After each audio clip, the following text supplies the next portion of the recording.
Hello, everyone, and welcome to another episode of Secrets for an Inspirational Life. I hope that you are all well and that you are enjoying a little beautiful and a little precious moment here and there in life. I'm so glad that you are able to join me today. And you know what? In times like this, and really in any time in life, we all need a touch of humour and delight. And it's this really that makes life look a little brighter, feel a little more beautiful, and, gives us a certain joie de vivre about life. I believe that one of the most important things also is that we surround ourselves with goodness and light-hearted people, because they touch our lives in so many unexpected ways. And that's why I am so very, very happy and quite excited, I have to say, to have my next guest. And it's the ever lovely Fanni Compton, who is an actress, a writer, a singer, and known recently for Nowhere Close and Lockdown Lifeline. But also, much like the music that she is inspired by, Fanny is a very elegant, funny, powerful lady. And she recently won an online best song competition in the rap genre, I believe. And her music is also being used in a new film, The Making of Alex, which will be released sometime later this year. So without further ado, I have to say I'm really excited about having Fanny on. She's an amazing lady. Welcome, Fanny. Wow. Hello. Hi. That's quite an introduction. Thank you very much. You're very welcome. Wow. How are you? Yes, I'm very well. I say I'm very well. I'm actually coming down with a bit of a cold.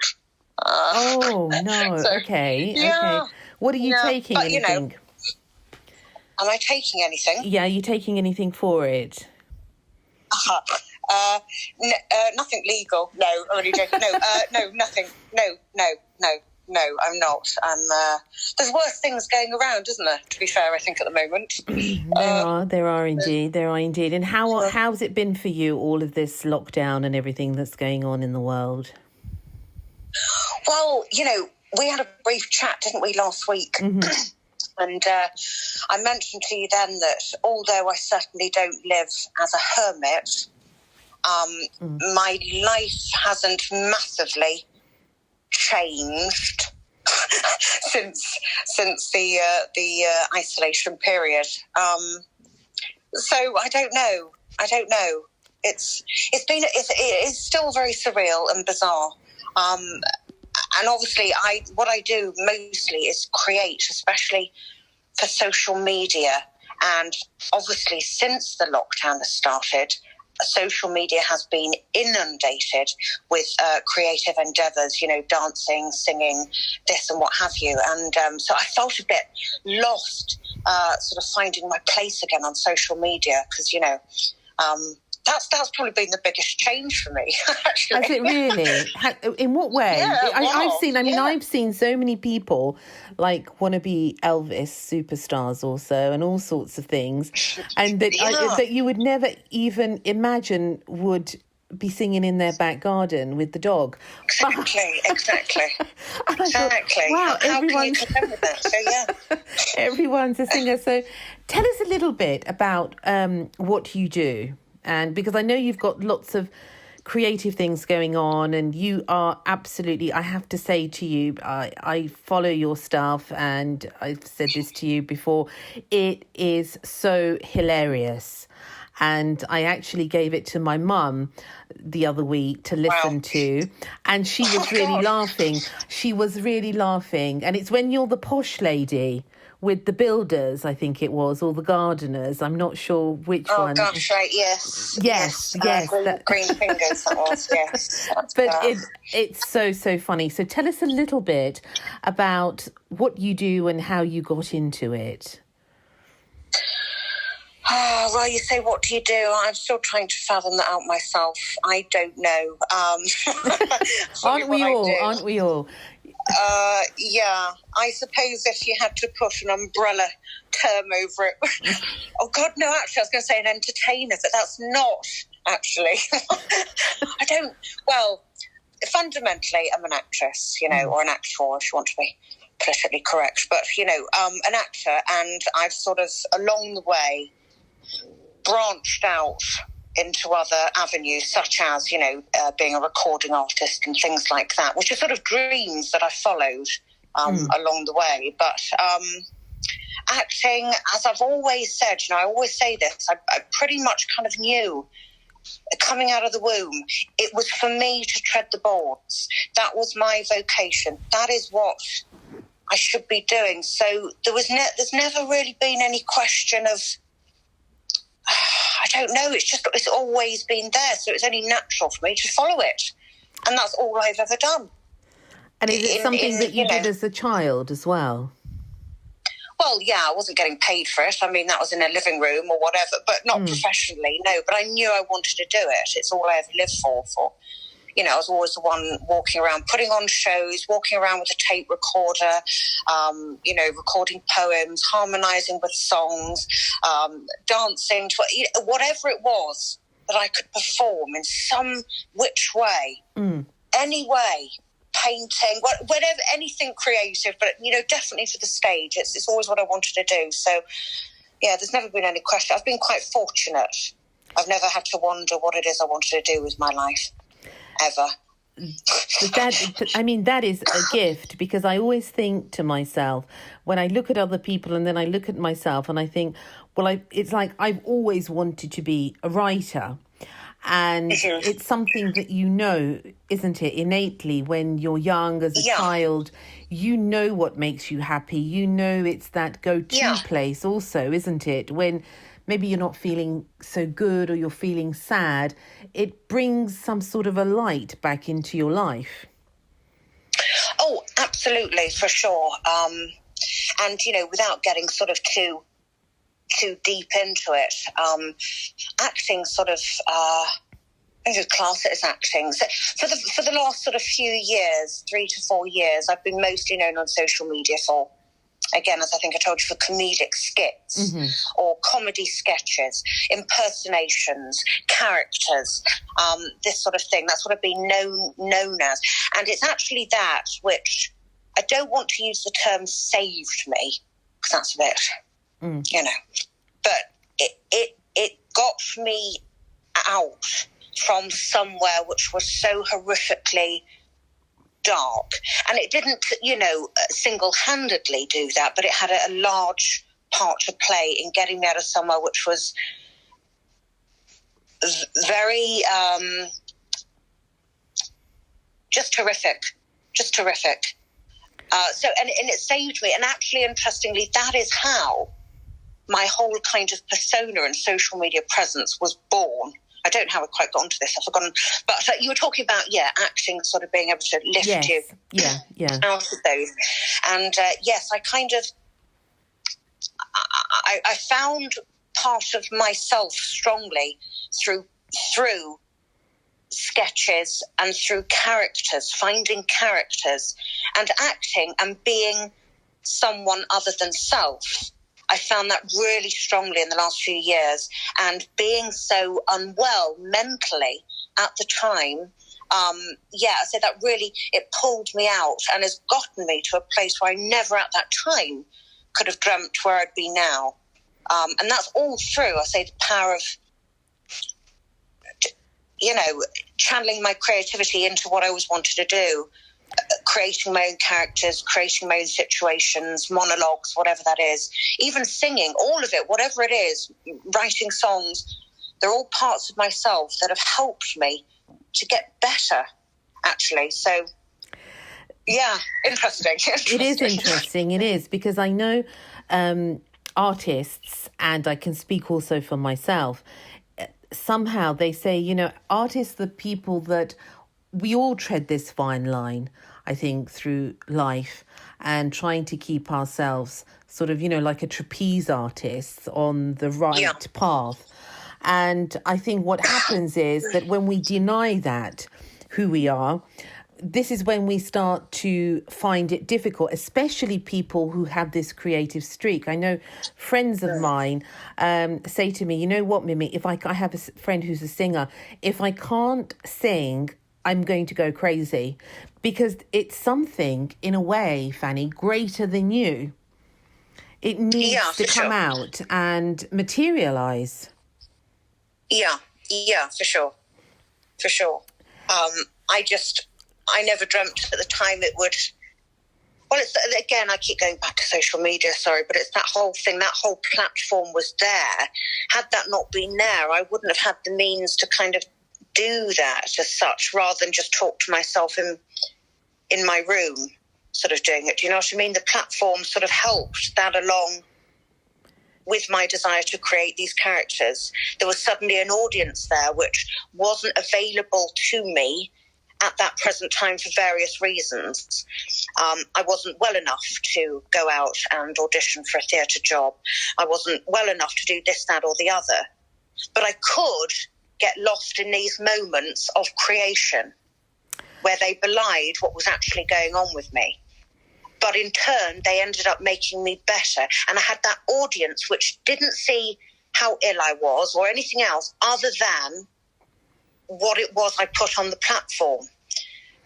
And the more I started getting likes for that, it reinstated that idea, that this is what I was meant to do again, because I kind of got lost. You didn't even ask me this question. You see, this is what happens. But this is what's beautiful. But this is what's beautiful about talking, isn't it? We said we're just going to let it flow. I think that's the best type of conversation, isn't it? It's the best type of conversation. Now, I know that you do so many different characters. I'm just fascinated with the type of characters that you do, and they are so real. And for me, every character that I've seen of yours, I know a person like that. I think... Oh, that's a great compliment, Yes, I know, that's so-and-so. Oh, that's so-and-so. Oh, my goodness, that's so-and-so. And that's what makes it even more hilarious, because we all know somebody like you are portraying. And this is the fabulous thing about it. And do you think that this sort of gift that you have to be able to, I just have to say this to the listeners, they have to check you out, because it's hilarious. Some of the sketches, and they're so raw, in how you are, oh my goodness, but so hilarious, oh my goodness, it's so funny. They have to, you'll have to give all details where to find you and everything, because there's something also in these characters that, in a way, for me, I don't know whether this was your intention, but it's like a psychology of people, of different people. Well, thank you very much. These are very great compliments to mine ear. For sure, absolutely.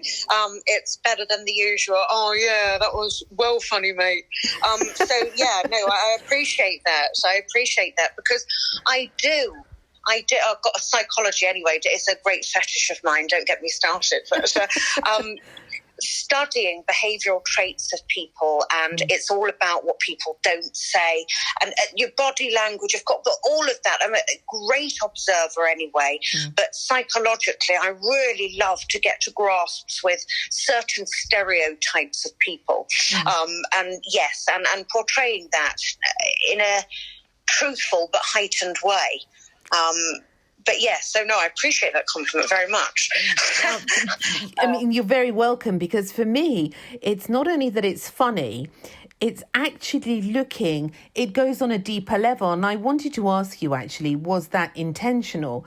Because each one of the characters that you do, there's a sort of frailty within that character, but there's also a certain strength, and there's a whole story behind it. That you're making my day with these. This is what and that's why I wanted you to come on the show, because there's so much more to you. You know, there's the comedy aspect, which, as I said, is very, very funny. But there's also some education and psychology in all of these characters, if you look deeply enough. Well, thank you for looking deeply enough, first off.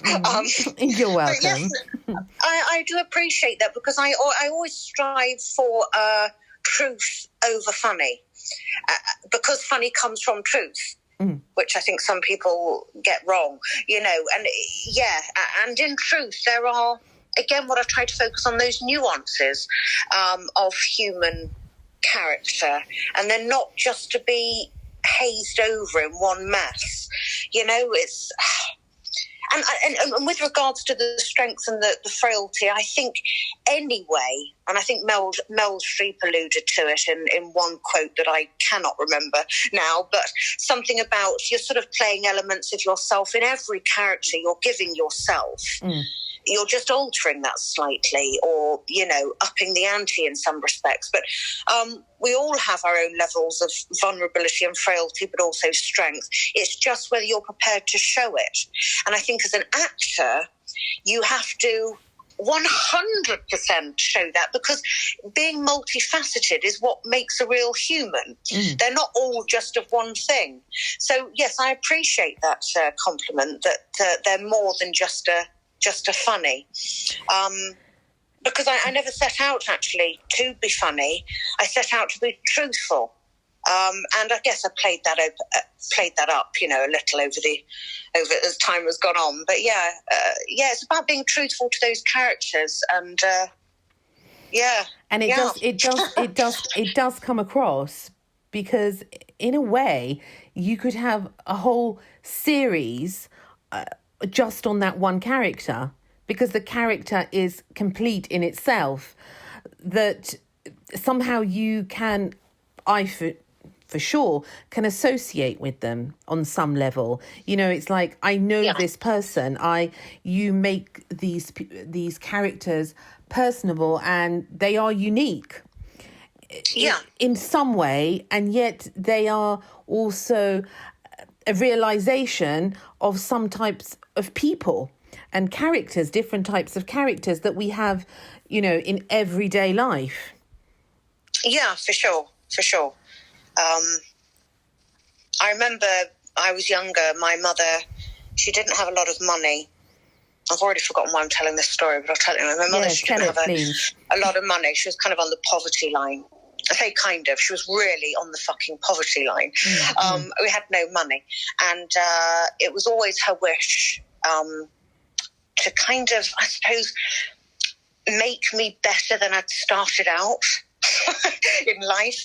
So, you know, from a very young age, she was always correcting my speech and, oh, don't speak like that, and hold your head up, and all of this. Yet we were living on a sort of a really rough council estate, but it was imperative to her that I was different from every single person, and that I had dreams and ambitions, and I spoke differently. You know, that was really strong. I felt that. But she would sort of save up all this money that she could. And I don't really understand how it all came about, and I think she met someone at the time. But I started going to this private school, otherwise meaning that you have to pay for your education. Yeah. So, she sent me there, and I remember this was only for a short time. I think we kind of became nouveau riche after that, and our lifestyle changed. But I distinctly remember at the beginning that distinction between going home to that terraced house and all those people there who are the people, I suppose, that it's just slightly, what's the word? Gave light to some of the characters I do, some of them, or their ways of thinking. And then going to this school where everybody, oh, yeah, fuck yeah. And the life was so different, and the only one coming back in this sort of bow tie thing and hat and cape and over the top uniform. But seeing that contrast there, and taking some of those characters to school, but conversely taking the characters from school back to home, and doing some of those there. And I suppose maybe that was my first going into, changing characters and seeing how that makes people laugh. When you really get the truth of somebody, they see a lot of other people in it. But yes, that was probably my first dabble into creating other characters very briefly and seeing the effect that had on people. And yes. And could you sort of jump in and out of those two different worlds easily? Is it something that, the posh school with the capes to, the poor estate, how did you balance those two things out? Well, I had the rich more than I had the poor, so it kind of outweighed that lifestyle. Oh. More so.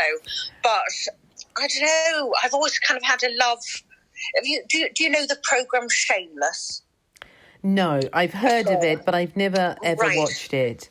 Right, well, some of your listeners may or may not, but it's sort of stuck on this council estate, basically a place where everybody's sort of on benefits or they're struggling. It's poverty line stuff. And fundamentally, all dreams, hope and faith are diminished. They're gone. They're out of the window because we have to focus on the day-to-day, getting food on the table, drinking our bellies and so on. It's that kind of everyday living, hardcore poverty line living. And I kind of have a kind of love, or I don't want to say affinity or love actually, but I don't know, a kind of a love for that where there's no dreams, there's nothing on the table. You just live every day, day to day, watching the television, and you're not chasing anything. You're not feeling that you haven't lived up to anything. There's no failures. You just get on with it, every day, and you just do that until you get old. And I can sometimes envy that. That kind of, you might go on holiday every few years, or I don't know, there's not much more to it. I know exactly what you mean, because there's a certain, I don't know, this is going to sound maybe mad, but I was talking to my osteopath and he said to me, Mimi, and he was talking of a similar program, but I can't remember what it was. And he said, Royal Family? No, it was something. No, it was something like, it was something in, in that area. And he said to me, don't you realise that people are always happy? And I said, where are they happy? And he said, well, I think it was Benefit Street, actually. And he said, do you not notice that people are happy?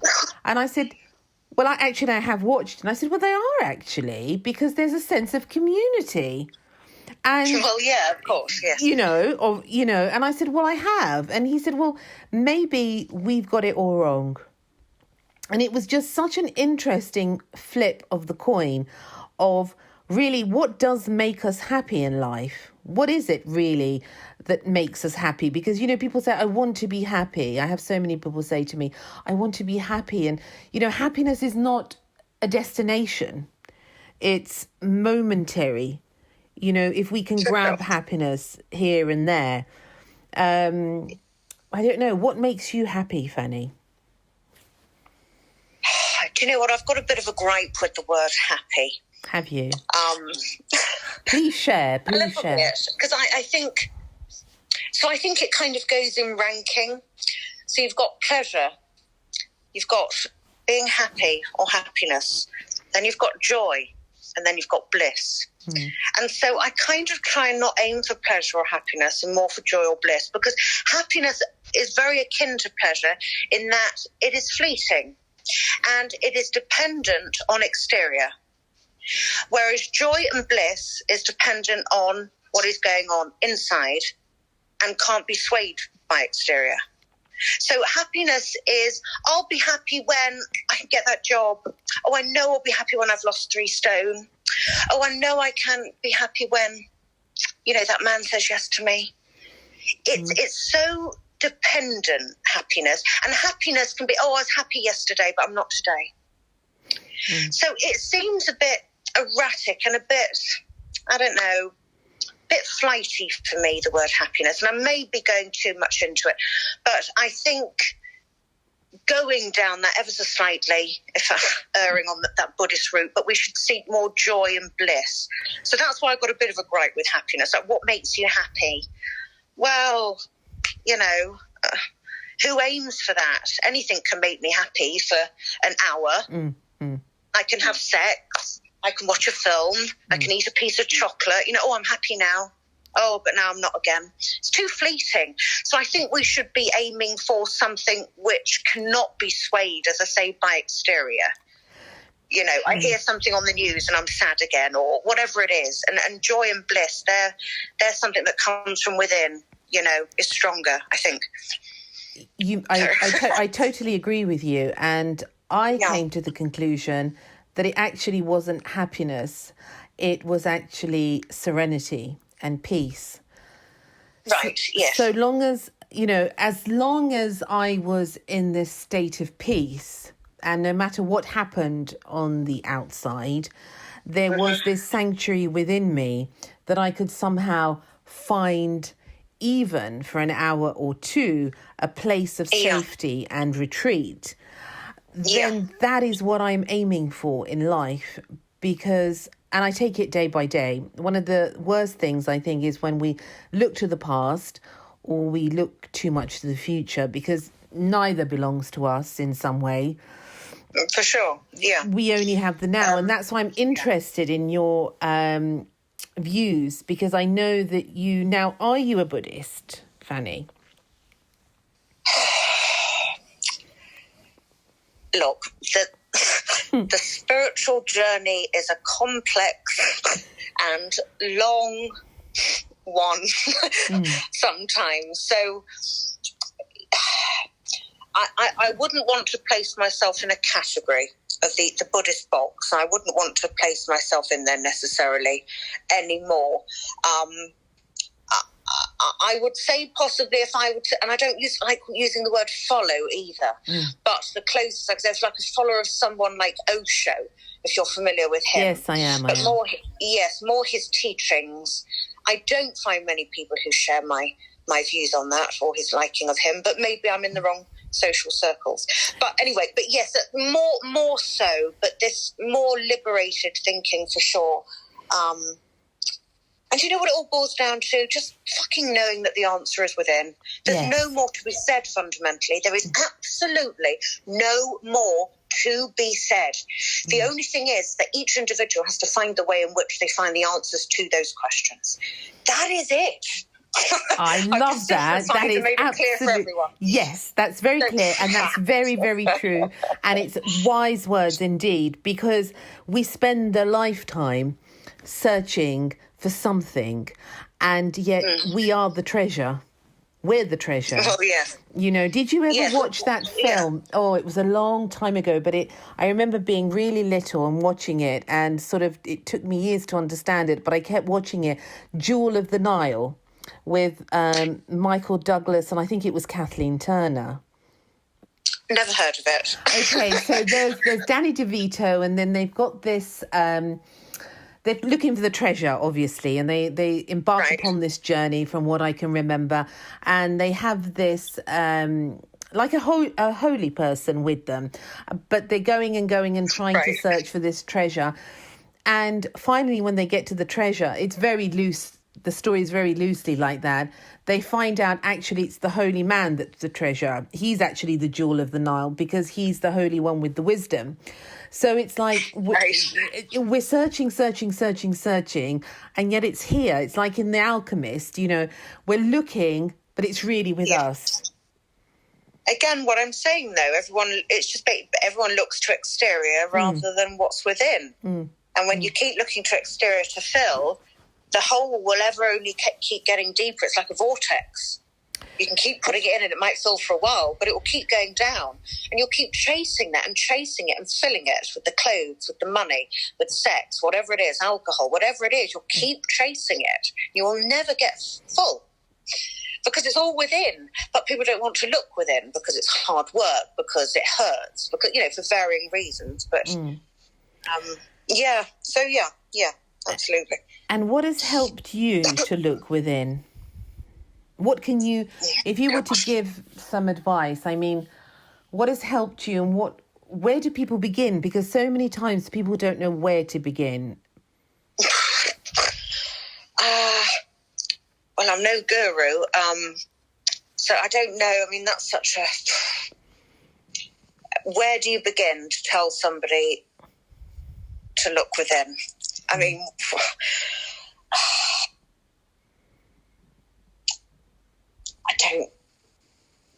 I honestly don't know the answer to that question, Mimi. I don't know. And I wish I did have some nice, eloquent... Where did it begin for you? Well, I can say where it began that I'm conscious of, but I think I was always a child who was a thinker. I would enjoy, in the same way that you might, run up to your room and enjoy some sweets and a magazine. I would run up and get excited about, I can sit here for 2 hours and think. Yes. Something wasn't quite right, but I didn't understand, see that. I still do that. What are you talking about? Well, that's amazing. I don't in the same way. I wish I did. I seem to have lost that ability, but as much. But, I always loved doing that, just thinking, how exciting. Philosophizing and, thinking about things. What a rank pastime. But yes, so I've always kind of been like that. And, I think from an early age, I didn't really have the concept, but at an early age, it was always, sort of existential questions there. Who am I? What is the meaning of life? What is time? It's always this. And my mother oh, God, why can't you just go and play or something? So that was always kind of there. Looking within, I mean. And so you get drawn to things dependent on how you perceive and think about the world, don't you?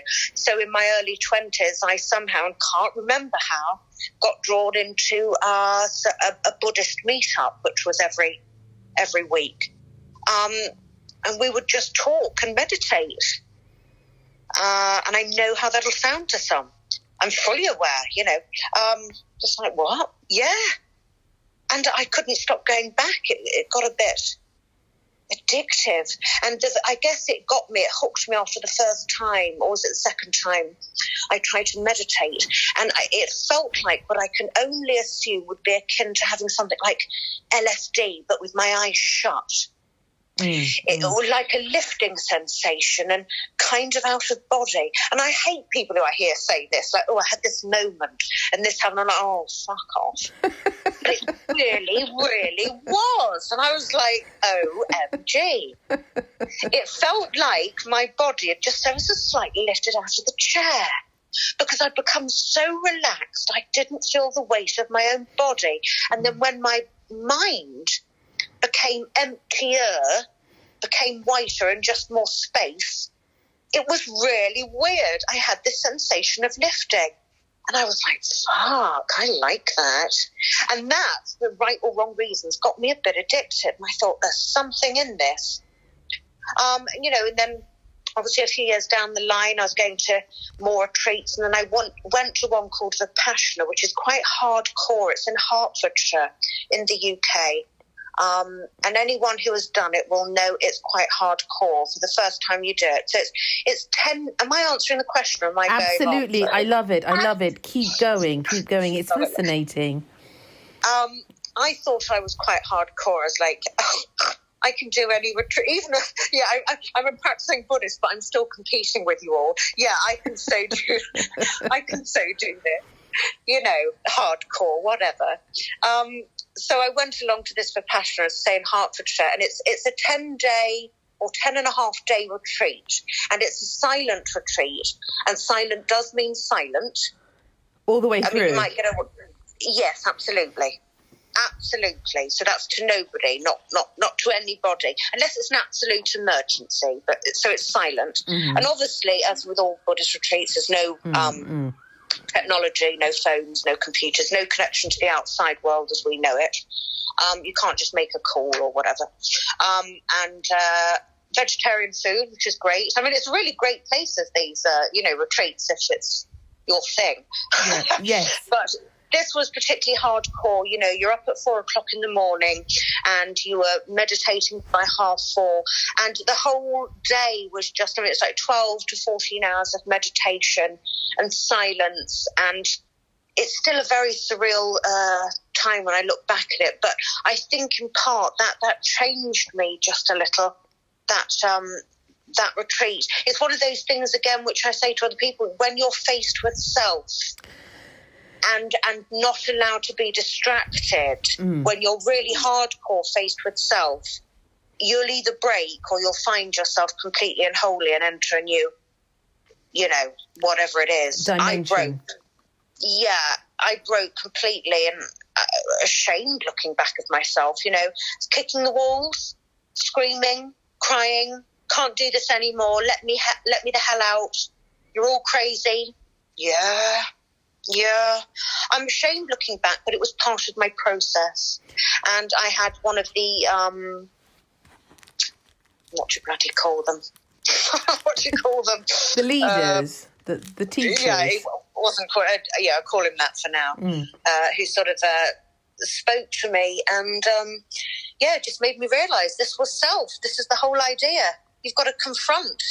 These are the, whatever you want to call it, semantics, but demons that bubble underneath and that you never face because you're too busy filling your house, your face, your whatever with things.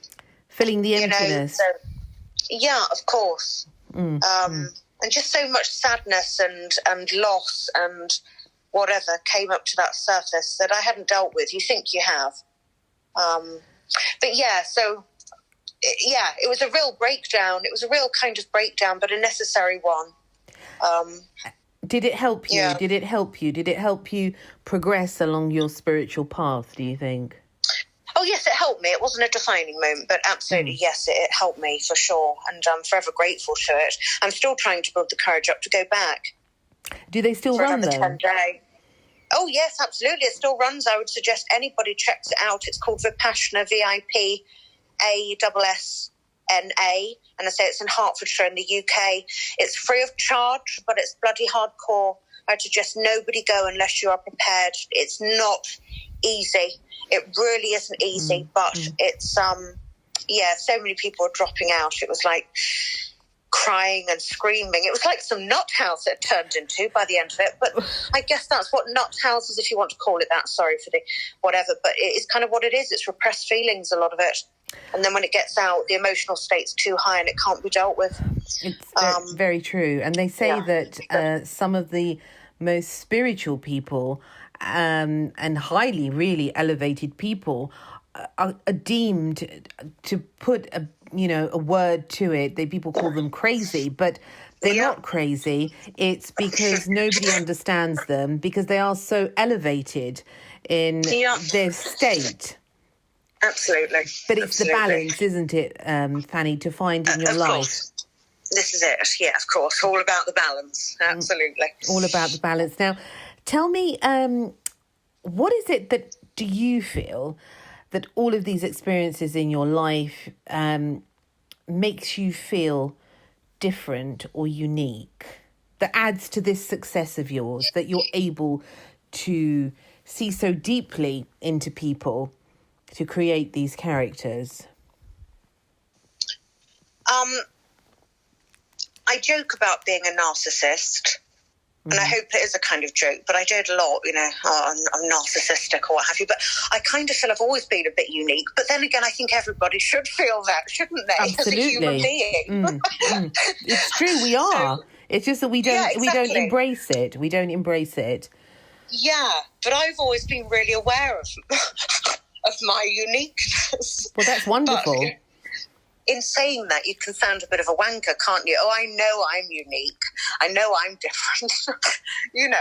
Well, So, I suppose no, you don't. I think it depends on the understanding of the other person, Yeah, of course. If you were, I suppose, down the pub and saying it, they might think who knows what, but if it's in the right circles, you know, people that are sharing that moment with you that understand that, then absolutely, you know, that have sort of elevated that status of being, I think then they would appreciate that. Yes, for sure. I don't go around saying that. Well, maybe in jest, but not in all seriousness. But yes, I know. I have an appreciation of that. But do you know what? I think a lot of it is just down to something simple. It's not anything complicated as much as I'd like it to be, you know, but it's just to do with something being your vocation.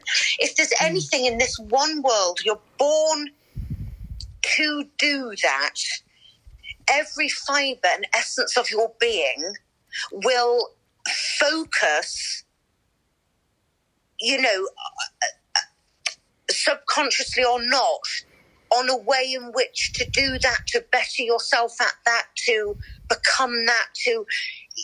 It's... Every fibre of my being is about finding about other people and becoming that.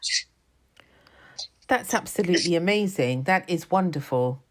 That every fibre of your being is actually created to follow that direction. Yes, that's how I feel. So when you're saying to me about your uniqueness, I think that is my kind of superpower as a uniqueness, that it's something kind of just was born with. And if you like, imagine fibres almost, like a magnet. They're just drawn to certain things which they know are going to empower or impact or make a difference to or better what it is that I want to do. They're all focused and channeled on that one thing. And that's not to say in my life they go awry, seriously, and I ignore that and go the other way. But that, when you're saying about, you know, observing people or, you know, psychology, all of that is about being a master of your craft as an actor. It's just absolutely all of that. That is it. That's the pure essence of being an actor. So all I do is chase that subconsciously and consciously. Everything that can make me a better, more truthful performer. Like, I dream of being the most phenomenal performer on earth. I'm also aware how that sounds to you and to, you know, the listeners. But I want to, is what I'm saying. That's what I aim for, to be the most phenomenal at my craft. You have to aim for the moon, don't you? Fall amongst the stars, as Lennon said. Yes. But, you know, so in doing that, you have to do every single thing and try to attach yourself to every single skill which gives you one up doing that. And that's psychology, that's observing, that's reading, that's skill sets, that's improvisation, that's every skill set you can do, you should be fucking focusing on and making sure you're good at it. So, yeah, that's what makes me unique, that every fibre of me just wants to do that. So that's what I do. And that is fabulous. And I love to hear this, because it's such a rare thing to meet people that have this fire, that have this spark and this energy. In effect, it's like the atoms within us are spinning in a direction to propel us towards what we're here to do on this planet. And it's that momentum of energy that gathers and pushes you in that direction. I think if we don't love what we do, then life is really only half lived, if lived at all. Of course. Oh, God, yeah. But this is what I mean about finding a knowing self. Because you cannot know what you were meant to do or what it, you know, intrinsically makes you happy. I hate using that word, but I have. Happy if you don't know yourself. Absolutely that. So, you know, it all comes full circle. You'll end up doing a job that you hate, or working for the man, or doing a 9 till 5 and then coming home and moaning about your job because you don't know self well enough. And if you don't know self well enough, then you won't be brave to follow what the dream is, and so on. It all, you know, all impacts. That's why I say I'm lucky. Yeah. I'm lucky. I was born to do it, and I knew that straight away, so I've never had to figure it out. I just had to chase it and follow the path. you know. And what a phenomenal So, yeah. gift to be born to know what is meant for you, what you were put on this earth to do. And to know from such an early age is a tremendous thing, because some people don't awaken to it. Some people, their whole life, I think, can spend looking and not awaken to it. Well, yeah, but I mean, even that comes down to psychology and parenting and, you know, socio sort of elements, doesn't it, when you're young, and what you're encouraged to do and what's permissible and what's not. So, you know, there's so many different factors that come into why, you know, I think everybody could realise their true potential, but maybe they are veered away from that for varying reasons at a young age, or, you know, so... And I say it's my vocation, you know, divine intervention could be having a dirty joke on me, you know, and I could be barking up the wrong tree completely, and this is, you know, not meant for me, and I've just been chasing it all these years. And you're supposed to be a farmer instead. I don't think so. I don't think so. A farmer. Farmer Giles. But oh my gosh, right. Yeah. But no, I mean, to feel so passionately and to actually feel that fire of inspiration, it is definitely the divine saying to you, you know what, this is the right path. Yeah, I really believe it is. You just only know what you feel you know, don't you? Yeah. Ultimately. Now, Fanny, tell us, what are you doing at the moment, and where can people contact you as well? Tell us a little bit about what you're doing, what project you've got going on, and where, if people want to contact you, what are the details for them to contact you? Well, I don't know why anyone would want to contact me, but I think they might want Why to check not? me out. Why not? Oh my goodness. Well, yeah, they can. But so I'm all over social media, and you can just type me in. I'm the same on everything, which is Fanni Compton. That's Fanny with an I, so Fanni and then Compton, Compton. I'm on Instagram, Twitter. I'm mostly prevalent on. I've got a Facebook page and LinkedIn. I've got a website that's for my singing stuff as a recording artist. That's feel such a wanker when I'm giving out my details and things. What's the website address? www.fannycomptonmusic.com. Lovely.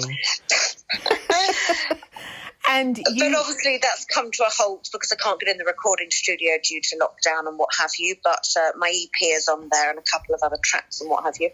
And you're on YouTube as well, aren't you? Oh, yes, absolutely, yeah. So you're all over the place, Instagram, Twitter, Facebook, YouTube. Yeah, I'm not hard to find. Just type Fanni Compton in. There's no one else with my name thus far. So, yes, I'm probably the only person that name at the moment. And they can even tap you into Google and there you will come up in any case. Oh, absolutely, yes, for sure. I'm sure people are definitely going to do it, and I encourage everyone to do it because she's absolutely fabulous, this Fanny of ours. She is wonderful. And I am so happy and honoured, Fanny, really, for you to come on the show and share such gems of wisdom as well, because it's really something to think about. A lot of the things that you've said are going to have an effect on me, because I'm going to do that thing now of going to go for 2 hours and contemplate. I think it's important to do that. But thank you so much for coming on. Amazing. Thank you so very much for asking me. I'm very flattered that you approached me in the first place. So thank you so very much. And you're an absolute delight to speak to on and off the podcast. So thank you so very much. I really appreciate that. You too. And we'll speak soon. Yes, I look forward to it. Okay. Take care. Thank you so much. Bye-bye. Right. Bye. Bye. Bye. Oh, wow. Fanni Compton. What a lovely, lovely lady. She really is extraordinarily talented. You must check her out. And what a lovely, lovely moment to share with somebody who can bring so much joy to our life just by, their very presence. And each one of us has that gift that if we are truly ourselves and find our reason for being, we can really bring so much happiness and light to so many people, including, most importantly, to our own life. Thank you so much for listening, everybody. Really, I really do appreciate you all. And take care until the next episode, and lots of love. Thank you for listening to Secrets for an Inspirational Life, brought to you by your host, Mimi Novic. Please remember to subscribe to the podcast, and see you in the next episode. For more information about Mimi Novic and her books, music, and inspirational work, take a look at her website, www.miminovic.co.uk.